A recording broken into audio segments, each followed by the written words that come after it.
ठीक है जी, नेक्स्ट बताइए तो। सर नेक्स्ट क्वेश्चन मैंने भेजा आपको 8 एंड 9। ओके तो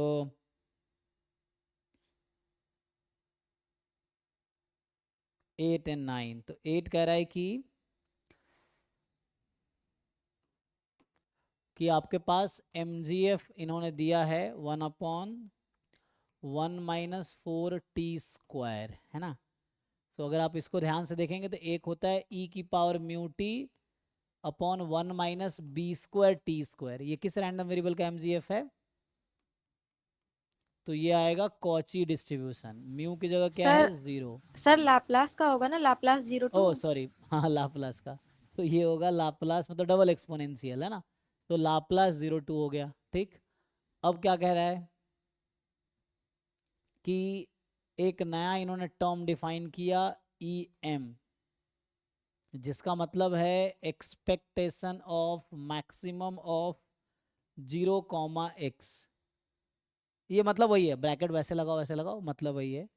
तो ये निकालना है आपको। तो देखिए, तो ये एज अ, इसको आप समझो कि expectation of g x kind है ना। This is some function of x. तो हम लोग क्या जानते हैं इसका फॉर्मूला? कॉन्टिन्यूअस है तो इंटीग्रेशन जो भी सपोर्ट है इसका है ना। तो ये लाप्लास पता चल गया मुझे। तो इसका पीडीएफ होगा 1/2b⁴ e⁻x−म्यू। तो म्यू तो 0 है, तो mod x minus mu upon b है ना। सो मॉड x अपॉन 2 आएगा। x is real number. तो यहाँ पे मुझे क्या करना होता है? G x into P D F of x d x, जो भी सपोर्ट है। तो ये आप लोग जानते हैं, तो यही लगा लीजिए। तो ये अगर यहाँ पे सर लगाएंगे, हाँ। सर इसमें ना ये बेसिकली जो मैक्सिमम और मिनिमम वाला ये बना दे रहा है, बस वही दिक्कत हो जा रहा है। बाकी ये एक्सपेक्टेशन तो हो जाएगा सॉल्व, पर ये मैक्सिमम ऑफ 0, x यही नहीं समझ आ रहा है इसको। सर आपने बताया था कैसे करना, पर अलग अलग क्वेश्चंस में अलग अलग हो जा रही है ये। हाँ तो यहाँ आपको क्या करना है, आपको देखना, आपको वो आप समझ रहे हैं, बस आपको अगले लाइन में डाउट है, हो जाएगा। देखिए, अब यहाँ पे है maximum of 0, x into P D F of x. ठीक, अब क्या ना, जैसे मॉड कहीं आ जाता है, कहीं मैक्सिमम आ गया, कहीं मिनिमम आ गया है ना, कहीं ग्रेटेस्ट इंटीजर फंक्शन आ गया। तो ये सब इंटीग्रेबल फंक्शन नहीं है डायरेक्टली, तो आपको हटाना पड़ेगा इसको। तो ये मैक्स को मुझे यहाँ से हटाना पड़ेगा। तो कैसे हटेगा? तो मैक्स 0 और x का है, तो हमें सोचना है कि ऐसी लिमिट में क्या वैल्यू रखूं कि मैक्सिमम 0 हो जाए, ऐसी लिमिट में क्या वैल्यू रखूं कि मैक्सिमम x हो जाए। आपको ये सोचना है, तो यही आपको देखना है। अब सोचिए 0 और x में मैक्सिमम 0 कब होगा? खुद सोचो आप कि x और 0 में से लार्जर वैल्यू x कब हो सकती है? सर जब x माइनस इन्फिनिटी टू। नहीं, x को 0 से लार्जर, 0 को, अच्छा यहाँ मैं 0 को मैक्सिमम बना रहा हूँ ना। तो 0 को मैक्सिमम बना रहे हैं ना। ठीक है ठीक है। तो 0 मैक्सिमम कब होगा? जब माइनस इन्फिनिटी से 0 तक हो जाए। मतलब अगर x नेगेटिव है, मान लीजिए अगर x नेगेटिव है, तो 0 और x में मैक्सिमम कौन सा होगा? 0 ही होगा। और अगर x पॉजिटिव है तो 0 और x में मैक्सिमम कौन होगा? x होगा। तो यही करना है आपको। तो जस्ट इस इंटीग्रल को 2 इंटीग्रल्स में ब्रेक कर देना है। क्या करना है आपको? माइनस इन्फिनिटी से 0 और 0 से इन्फिनिटी। अब देखिए, सो ये जो मैक्सिमम है, x जब माइनस इन्फिनिटी से 0 में है x, तो दोनों में लार्जर, x नेगेटिव हो गया तो लार्जर 0 होगा। तो 0 into P D F of x d x.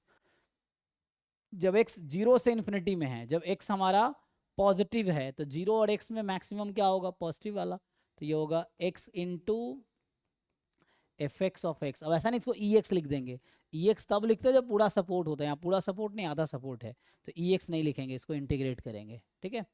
सो ये तो 0 ही हो गया, 0 इंटू समथिंग 0। अब आप इसको इंटीग्रेशन कर लीजिए। तो बस आपका रह गया इंटीग्रेशन करना कि x इंटू और ये वाला पी डी एफ लिख के इसको इंटीग्रेट कर दीजिए।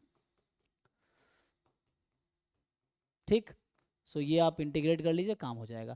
क्योंकि x यहाँ पॉजिटिव है तो मॉड x को हटा के x रख देंगे तो भी चल जाएगा। अब बाई पार्ट लगा लो या गामा फंक्शन लगा लो, दोनों से आ जाएगा। ठीक, करके देखिए। सो जब भी मैक्स मिन हो तो आप देखो कैसे रिमूव कर सकते हैं हम लोग मैक्स और मिन को, ये देखना है। हो गया ना। नेक्स्ट जो है 10th में ऐसा ही है, आपको पीडीएफ दे रखा है। तो पीडीएफ अगर ध्यान से देखोगे तो ये दिख रहा है कहीं ना कहीं सर क्या है? 9th वाला। पॉइजन है। अच्छा 8 होगा, 9 चाहिए ना। अच्छा 9, ये लिमिटिंग बिहेवियर है ना, ये एक्चुअली आगे आएगा थोड़ा। हम लोग अभी एक टर्म आएगा सीक्वेंस ऑफ, जैसे आपने सीक्वेंस ऑफ नंबर्स पढ़ा है अभी आपने, सीरीज ऑफ नंबर्स पढ़ा है मैथ में, तो वैसे ही आगे जाके हम पढ़ेंगे सीक्वेंस ऑफ रैंडम वेरिएबल, है ना, तो वहां पे ये सब चीजें आएंगी। तो ये सीक्वेंस ऑफ रैंडम वेरिएबल का है, लेकिन ये पहले यूज कर रहा है, देखते हैं। सो आपके पास एक रैंडम सैंपल मतलब आईआईडी है ना, रैंडम सैंपल लिखा है, और एक्सपोनेंशियल विथ मीन 2 है इसका, है ना, मतलब रेट हाफ है, मीन 2 है। अब ये वाई के ले रहा है kth मिनिमम, तो मतलब वही ऑर्डर स्टैटिस्टिक्स है। सो वाई एन का मतलब है nth ऑर्डर स्टैटिस्टिक्स, मतलब minimum of x1 x2 xn। तो ये सिंपल थ्योरम होता है कि अगर xi आपका एक्सपोनेंशियल है तो मिनिमम जो होगा वो एक्सपोनेंशियल ही होगा, वो ऐड हो जाएगा रेट उसका n टाइम, तो ये n/2 हो जाएगा, ठीक है। तो ये जो वाई एन क्वेश्चन में लिख रखा है वो एक्सपोनेंशियल विथ रेट n/2 है, ठीक है।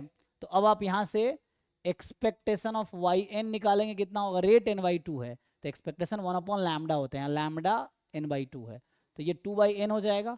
अब देखो आपसे क्या पूछा गया है, तो आपसे पूछा है limit n tends to infinity n into expectation of y n, so n into 2/n, इस पर लिमिट लगाना है, तो कट गया, तो 2 आ गया आंसर। देखिए ये थ्योरम बेस्ड क्वेश्चन है, ठीक है। तो यहाँ एक प्रॉपर्टी यूज हुई है एक्सपोनेंशियल की, क्या प्रॉपर्टी यूज हुई, अगर मैं आपको थ्योरम लिख के दिखाऊं तो थ्योरम ये है कि x1 x2 xn अगर एक्सपोनेंशियल लैम्बडा है आईआईडी, तो जो फर्स्ट ऑर्डर स्टैटिस्टिक्स है, अच्छा इन्होंने xn लिखा है, एक मिनट, आई थिंक लिखने में थोड़ा गलत नहीं हुआ, यहाँ इन्होंने क्या लिखा था, मिनिमम लिखा था ना, सो मिनिमम ऑफ दिस, हाँ ठीक है ना। तो ये नोटेशन इन्होंने कुछ वैसा लिखा, ये मैं हटा देता हूँ क्योंकि ये स्टैंडर्ड नोटेशन है, वाई एन लिख देता हूँ, ठीक है। क्वेश्चन सही है, सोल्यूशन भी सही है अभी के लिए, बाकी आंसर की देख लेना सही है कि नहीं, है ना, तो नीचे तो आंसर भी दे रखा है ना, ठीक है। ये नोटेशन थोड़ा इन्होंने घुमाया है, तो x1 जो होता है ना, minimum of x1 x2 xn, so this will be exponential n lambda, ठीक है। ये थ्योरम हमने यहाँ पे यूज किया है, ठीक। नेक्स्ट देखिए, तो आपका दोनों हो गया,